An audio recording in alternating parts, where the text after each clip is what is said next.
വൃത്തികെട്ട സ്ത്രീയെയും കെട്ടിപ്പിടിച്ചുകൊണ്ട് അച്ഛൻ ആ വീട്ടിൽ നിന്ന് ഇറങ്ങിപ്പോകാൻ പറഞ്ഞു. സഹിക്കാൻ കഴിയുന്നുണ്ടായിരുന്നില്ല മനുവിനത്. അമ്മയ്ക്ക് വയ്യാത്ത കാര്യം പറയാൻ വേണ്ടി പോയതായിരുന്നു അച്ഛൻ്റെ അരികിലേക്ക്. ആ വാക്കുകൾ ഒരു കൊടുങ്കാറ്റ് പോലെ മനുവിൻ്റെ കാതുകളിൽ അടിച്ചുകൊണ്ടേയിരുന്നു. ചുറ്റുമുള്ള ലോകം കറങ്ങുന്നത് പോലെ അവന് തോന്നി. നഗരത്തിലെ ആ ഇടുങ്ങിയ മുറിയിൽ മദ്യത്തിൻ്റെ ഗന്ധവും വില കുറഞ്ഞ പെർഫ്യൂമിൻ്റെ മണവും കലർന്ന അന്തരീക്ഷത്തിൽ തൻ്റെ അച്ഛൻ സദാനന്ദൻ മറ്റൊരു സ്ത്രീയെ ചേർത്ത് പിടിച്ചു നിൽക്കുന്നു. മനുവിൻ്റെ കണ്ണുകളിൽ കണ്ടത് സങ്കടമായിരുന്നില്ല, മറിച്ച് അടക്കാനാവാത്ത വെറുപ്പായിരുന്നു. അച്ഛാ, അമ്മയ്ക്ക് തീരെ വയ്യ, ഹോസ്പിറ്റലിൽ. മനുവിൻ്റെ വാക്കുകൾ പൂർത്തിയാക്കാൻ സദാനന്ദൻ അനുവദിച്ചില്ല. ഏതാടാ നിന്റെ അമ്മ? ആ തറവാടിത്തം പറഞ്ഞ് നടക്കുന്നവളോ?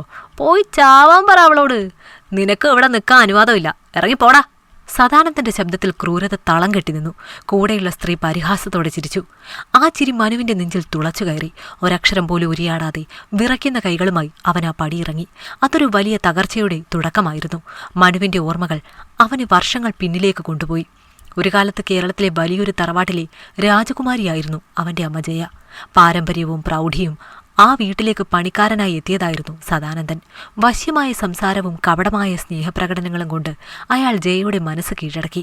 വീട്ടുകാർ വിലക്കിയിട്ടും ജാതിയും പദവിയും നോക്കാതെ ജയ തന്റെ പ്രണയത്തിനു വേണ്ടി സർവ്വത ഉപേക്ഷിച്ചു. ഒരു രാത്രിയിൽ ആ തറവാടിന്റെ പടികളിറങ്ങി സദാനന്ദന്റെ കൈപിടിച്ച് അവൾ ഇറങ്ങുമ്പോൾ സ്വർഗം കൈവെള്ളയിലാണെന്ന് അവൾ കരുതിയിരുന്നു. പക്ഷേ വിവാഹം കഴിഞ്ഞ മാസങ്ങൾക്കുള്ളിൽ തന്നെ ആ സ്വപ്നം കരിഞ്ഞുപോയി. സദാനന്ദൻ ഒരു മദ്യപാനിയും സ്ത്രീലമ്പടനുമായിരുന്നു. ജയയുടെ പക്കലുണ്ടായിരുന്ന ആഭരണങ്ങൾ ഓരോന്നായി അയാൾ വിറ്റുതുലച്ചു. എതിർത്തപ്പോഴൊക്കെ ക്രൂരമായ മർദ്ദനമായിരുന്നു മറുപടി. മനു ജനിച്ചപ്പോൾ സ്ഥിതി കുറച്ചുകൂടി വഷളായി. അച്ഛൻ്റെ സ്നേഹം എന്താണെന്ന് മനു അറിഞ്ഞിട്ടില്ല. രാത്രി വൈകി വീട്ടിലെത്തി അമ്മയെ ഉപദ്രവിക്കുന്ന, രാവിലെ ഉറക്കമെഴുന്നേറ്റ് ആരോടും മിണ്ടാതെ ഇറങ്ങിപ്പോകുന്ന ഒരു രൂപമായിരുന്നു അവനച്ഛൻ. ജയ പട്ടിണി കിടന്നും കൂലിപ്പണിക്ക് പോയുമാണ് മനുവിനെ വളർത്തിയത്. മകനെ ഒരു വലിയ നിലയിൽ എത്തിക്കണമെന്നത് മാത്രമായിരുന്നു ആ അമ്മയുടെ സ്വപ്നം. എന്നാൽ കഠിനമായ അധ്വാനവും മനസ്സിലെ വേദനയും ജയയുടെ ആരോഗ്യത്തെ കാർന്നു തിന്നു. ഇടയ്ക്കിടെ ഉണ്ടാകുന്ന തലവേദനയെ അവൾ അവഗണിച്ചു. പക്ഷെ ഒരു ദിവസം ജോലിസ്ഥലത്ത് വെച്ച് ബോധരഹിതയായി വീണപ്പോൾ ഡോക്ടർമാർ വിധിയെഴുതി ബ്രെയിൻ ട്യൂമർ. അത് അവസാന ഘട്ടത്തിലായിരുന്നു. മരണമണി മുഴങ്ങുന്നത് തിരിച്ചറിഞ്ഞ ജയയ്ക്ക് അവസാനമായി തൻ്റെ ഭർത്താവിനെ ഒന്ന് കാണണമെന്ന് തോന്നി. എത്ര ദ്രോഹിച്ചാലും അയാൾ തൻ്റെ താലി കെട്ടിയ പുരുഷനാണെന്ന ചിന്ത ആ പാവ സ്ത്രീയുടെ മനസ്സിലുണ്ടായിരുന്നു. അമ്മയുടെ അവസാന ആഗ്രഹം സാധിച്ചു കൊടുക്കാനാണ് മനു സദാനന്ദനെ തേടിയിറങ്ങിയത്. പക്ഷെ അന്ന് ആ സ്ത്രീയുടെ വീട്ടിൽ വെച്ച് കേട്ട വാക്കുകൾ മനുവിൻ്റെ ഉള്ളിലെ അവസാന സ്നേഹത്തെയും കൊന്നുകളഞ്ഞു. അമ്മ മരിച്ചു. അനാഥമായ ഒരു മൃതദേഹത്തിനു മുൻപിൽ തകർന്നിരിക്കാൻ മനുവിന് സമയമില്ലായിരുന്നു. ബന്ധുക്കൾ ആരും വന്നില്ല. നാട്ടുകാരുടെ സഹായത്തോടെ അമ്മയെ മണ്ണിലേക്ക് അയക്കുമ്പോൾ മനുവിൻ്റെ കണ്ണുകളിൽ കണ്ണീരുണ്ടായിരുന്നില്ല. പകരം ഒരു കരിമ്പാറയുടെ കരുത്തുണ്ടായിരുന്നു. ആ അനാഥത്വത്തിൽ നിന്നും അവൻ നടന്നത് ലക്ഷ്യങ്ങളിലേക്കായിരുന്നു. സർക്കാർ അനാഥാലയത്തിൽ താമസിച്ച് പാർട്ട് ടൈം ജോലികൾ ചെയ്ത് അവൻ പഠിച്ചു. ഓരോ രാത്രിയും വിശന്നിരിക്കുമ്പോഴും അവൻ്റെ മുന്നിൽ അച്ഛൻ്റെ ആ പരിഹാസ ചിരി തെളിഞ്ഞു. ആ വെറുപ്പാണ് അവനെ മുന്നോട്ട് നയിച്ചത്. വർഷങ്ങൾ കടന്നുപോയി.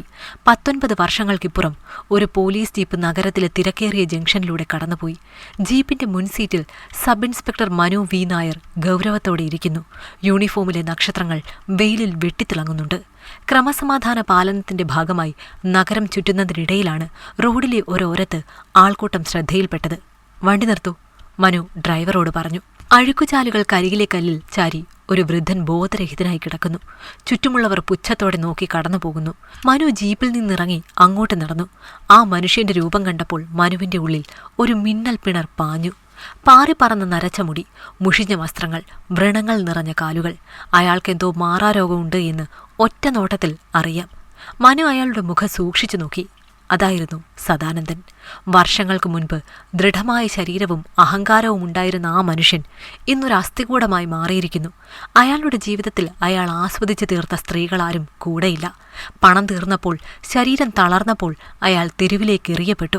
മനുവിൻ്റെ ഉള്ളിൽ ഒരു നിമിഷം ആ പഴയ ബാലൻ ഉണർന്നു. തൻ്റെ അമ്മയെ ദ്രോഹിച്ച, തന്നെ ആട്ടി അകറ്റിയ മനുഷ്യൻ. ഇവനെ ഇവിടെ ഉപേക്ഷിച്ചു പോകണമെന്ന് അവൻ്റെ ഉള്ളിൽ രോഷം പറഞ്ഞു. പക്ഷെ അവൻ്റെ യൂണിഫോം അവനെ തടഞ്ഞു. ഒരു പോലീസുകാരൻ എന്ന നിലയിൽ ഒരനാഥനെ തെരുവിൽ ഉപേക്ഷിക്കാൻ അവന് കഴിയില്ല. ഇദ്ദേഹത്തെ എടുത്ത് വണ്ടിയിൽ കയറ്റൂ, നമുക്ക് അടുത്തുള്ള ഗവൺമെൻറ് ഹോസ്പിറ്റലിൽ എത്തിക്കാം. മനു നിർദ്ദേശിച്ചു. ആശുപത്രിയിൽ വേണ്ട ചികിത്സകൾക്ക് മനു ഏർപ്പാട് ചെയ്തു. കുറച്ച് ദിവസങ്ങൾ കൊണ്ട് സദാനന്ദൻ ജീവിതത്തിലേക്ക് തിരിച്ചു വന്നു. എങ്കിലും പൂർണ്ണ ആരോഗ്യവാനായിരുന്നില്ല. ആശുപത്രിയിൽ നിന്ന് ഡിസ്ചാർജ് ചെയ്ത ദിവസം അയാൾക്ക് പോകാൻ ഇടമില്ലായിരുന്നു. മനു തന്റെ കയ്യിലുണ്ടായിരുന്ന കുറച്ച് പണം ഉപയോഗിച്ച് നഗരത്തിന് പുറത്തുള്ള ഒരു വൃദ്ധസദനത്തിൽ അയാൾക്കിടം കണ്ടെത്തി. അവിടെ എത്തിച്ച് സുരക്ഷിതമായ ഒരു മുറിയിൽ കിടത്തി. ഇറങ്ങാൻ നേരം സദാനന്ദൻ മനുവിന്റെ കയ്യിൽ മുറുകെ പിടിച്ചു. അയാളുടെ കണ്ണുകളിൽ നിന്ന് കണ്ണുനീർ ഒഴുകുന്നുണ്ടായിരുന്നു. സാറേ, ദൈവം തന്ന നിധിയാണ് സാറ്. എൻ്റെ സ്വന്തം മകൻ പോലും എന്നെ ഉപേക്ഷിച്ചു. എൻ്റെ കൂടെ സുഖിച്ച് നടന്നവരൊക്കെ എന്നെ തെരുവിലിട്ടു. പക്ഷെ സാറ് എനിക്ക് പുനർജന്മം നൽകി. സാറിൻ്റെ പേരെന്താ? വിറയ്ക്കുന്ന ശബ്ദത്തിൽ അയാൾ ചോദിച്ചു. മനു ഒരു നിമിഷം നിശബ്ദനായി. തൻ്റെ പേര് പറഞ്ഞാൽ, താൻ ആരാണെന്ന് വെളിപ്പെടുത്തിയാൽ ഈ വൃദ്ധൻ ഒരുപക്ഷെ സങ്കടം കൊണ്ട് മരിച്ചു പോയേക്കാം. അല്ലെങ്കിൽ അയാൾ തൻ്റെ മകൻ്റെ തണലിൽ സുഖിക്കാൻ നോക്കിയേക്കാം. തനിക്ക് അച്ഛനില്ലെന്ന് വിശ്വസിക്കാനാണ് മനുവിനിഷ്ടം. എൻ്റെ പേരറിഞ്ഞിട്ടെന്തിനാ? ഒരു പോലീസുകാരൻ തൻ്റെ കടമ ചെയ്തു എന്ന് കരുതിയാൽ മതി, മനു തണുത്ത സ്വരത്തിൽ പറഞ്ഞു. സദാനന്ദൻ വിറയ്ക്കുന്ന കൈകൾ മനുവിൻ്റെ കാൽക്കൽ വെച്ചു. സാറ് വലിയവനാണ്. സാറിൻ്റെ അച്ഛനും അമ്മയും പുണ്യം ചെയ്തവരാണ്.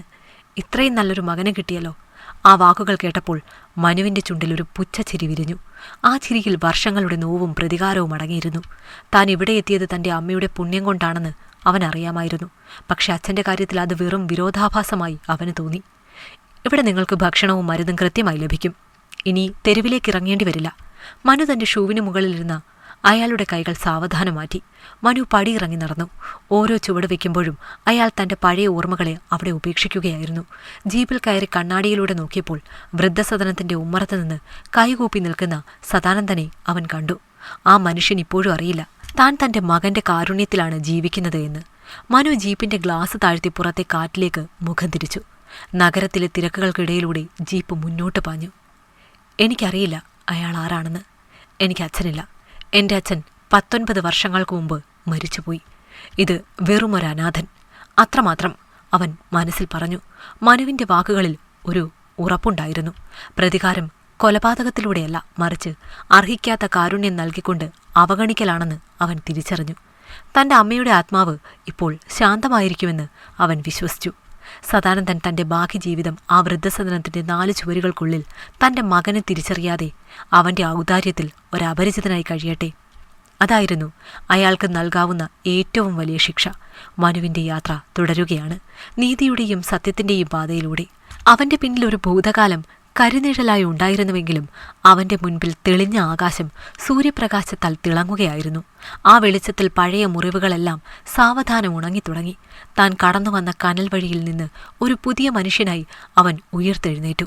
ഈ കഥ മനുവിൻ്റെ വിജയത്തിൻ്റേത് മാത്രമല്ല, സ്നേഹത്തിൻ്റെ നെല്ലിപ്പടി കണ്ട ഒരു മകൻ തൻ്റെ ആത്മാഭിമാനം കാത്തു സൂക്ഷിച്ചുകൊണ്ട് വിധിയോട് നടത്തിയ പോരാട്ടത്തിൻ്റേത് കൂടിയാണ്.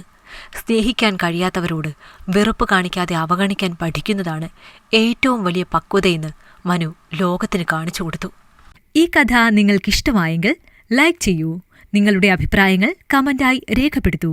കൂടുതൽ കഥകൾ കേൾക്കാൻ ഈ ചാനൽ സബ്സ്ക്രൈബ് ചെയ്യൂ.